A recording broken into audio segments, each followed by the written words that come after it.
niya ng libre ko lahat po ng benepisyo sa Makati City. Ako ay Pilipino, taas noo kahit kanino.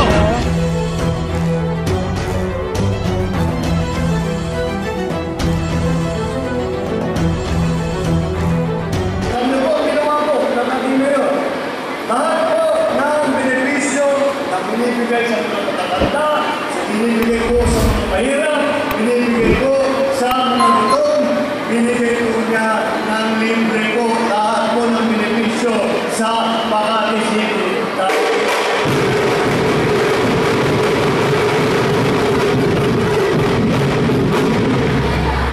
Ay, isa pa ito, baka hindi nyo na naalala. Dahil ang mga kakilala mo sa kanya ay bilang sikat na senador. At sasabihin pa ay lahat ng kanyang servisyo publika ay nasa Senado, nasa legislatura. Ang hindi niyo po nakakala, si Tito Sen po, naging vice mayor po ng Quezon City yan. Kaya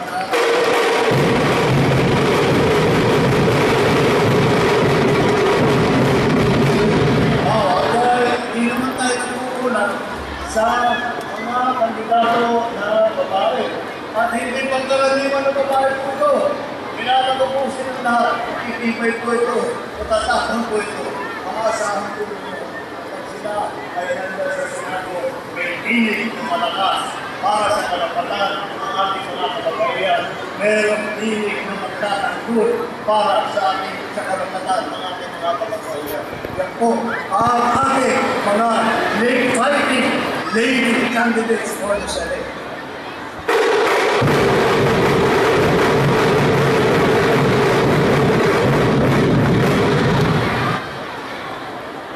Dahil ang trabaho ko ng senador ay sumulan ko ng batas.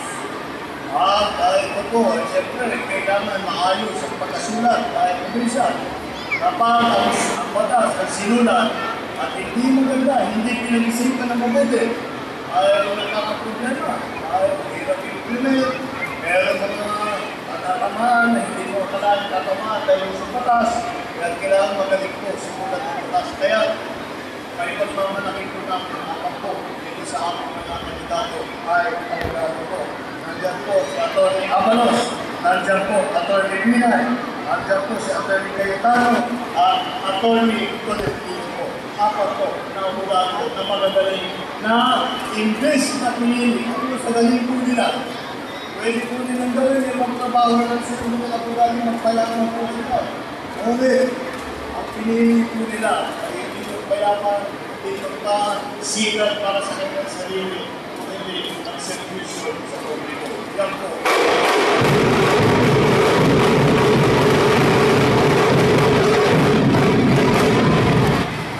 Sa usan po, Sisiraibin ka, ma'am. Sisiraibin. Ay, meron po ba? Wala sa loob ko, pinadirect ko na kanina natin. Nakasabit ka lang, ma'am. Ganun lang. Pakilaman yung 1-2. Just spare the 1-2.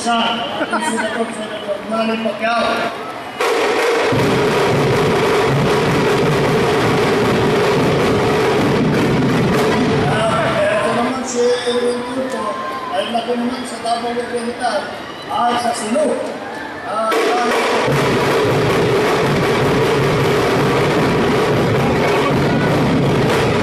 Napagpagpusa doon dahil nabis nyo na nakama. Na kinikilang bayanin mo na Pilipinas. Away ka. Ay isipin, kailangan lang ng ninyo na baka kami po sa atin, ay hindi namin nakalaman po. Ay si Senator Tito Soto, ay hindi po ang unang Senator Soto na nagkaroon sa kasaysayan ng Pilipinas. Meron po na una sa kanya na Senator Vicente Soto na po ay naging senador pero nanggaling naman sa Cebu.